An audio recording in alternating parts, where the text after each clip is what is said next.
1872 టంగుటూరి ప్రకాశం పంతులు తెల్లవాడి తూటాకు గుండె చూపించి ఆంధ్ర కేసరిగా పేరు పొందిన మహానాయకుడు. ప్రకాశం జిల్లా వినోదరాయుడు పాలెంలో ఆయన పుట్టింది ఈరోజే. కష్టాలు పడుతూనే లండన్ దాకా వెళ్లి బారిస్టర్ చదివిన ప్రకాశం రాజమండ్రిలో ప్రాక్టీస్ ప్రారంభించారు.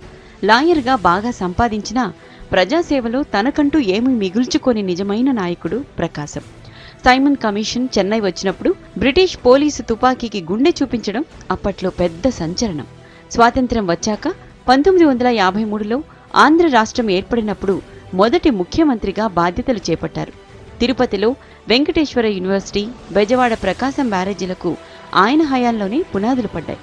అయితే రాజకీయ వ్యూహాల్లో భాగంగా 14 నెలలకే ఆయన ప్రభుత్వం పడిపోయింది. తర్వాత రాజకీయాలకు దూరంగా ఉండిపోయిన ప్రకాశం 1957 మే 20న కన్నుమూశారు. ఆయన పేరుతోనే ప్రకాశం జిల్లా ఏర్పాటైంది.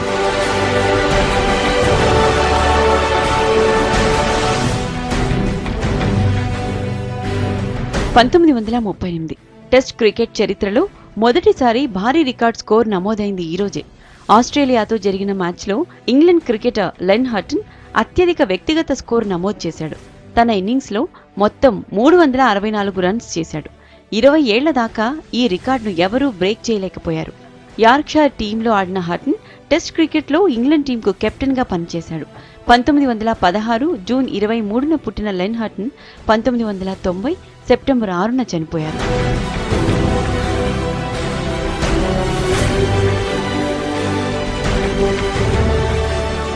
1996 అమెరికాను కొన్నేళ్ల పాటు గడగడలాడించిన ఆల్ ఖైదా అధినేత ఒసామా బిన్ లాడెన్ తన యుద్ధాన్ని ప్రకటించింది ఈరోజే. ముస్లింలకు పవిత్రమైన 2 ప్రదేశాలను అమెరికన్లు తమ గుప్పెట్లో పెట్టుకున్నారని లాడెన్ మండిపడ్డాడు. ఈ కారణంతో అమెరికన్లపై యుద్ధం ప్రకటిస్తున్నట్లు సందేశం విడుదల చేశాడు. ఆ తర్వాత వరల్డ్ ట్రేడ్ సెంటర్ అటాక్తో తన యుద్ధాన్ని పతాక స్థాయికి తీసుకెళ్లాడు లాడెన్.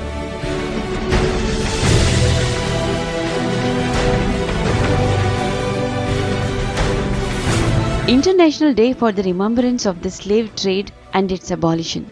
ఈ రోజును అంతర్జాతీయ బానిసల వ్యాపార నిరోధక దినంగా జరుపుకుంటారు. బానిసత్వం అమానుషమన్న సందేశాన్ని ప్రచారం చేయడం కోసం ఐక్యరాజ్యసమితి అనుబంధ సంస్థ యునెస్కో ఈ రోజును ప్రకటించింది. 1791లో హైతీ ప్రాంతంలో బానిసత్వానికి వ్యతిరేకంగా జరిగిన తిరుగుబాటుకు గుర్తుగా ఈ రోజును ఎంచుకున్నారు. ఈ ఘటన తర్వాతే బానిసత్వాన్ని నిరోధించాలన్న భావన ప్రపంచవ్యాప్తంగా ఊపందుకుంది. 1998 నుంచి దీన్ని పాటిస్తున్నారు.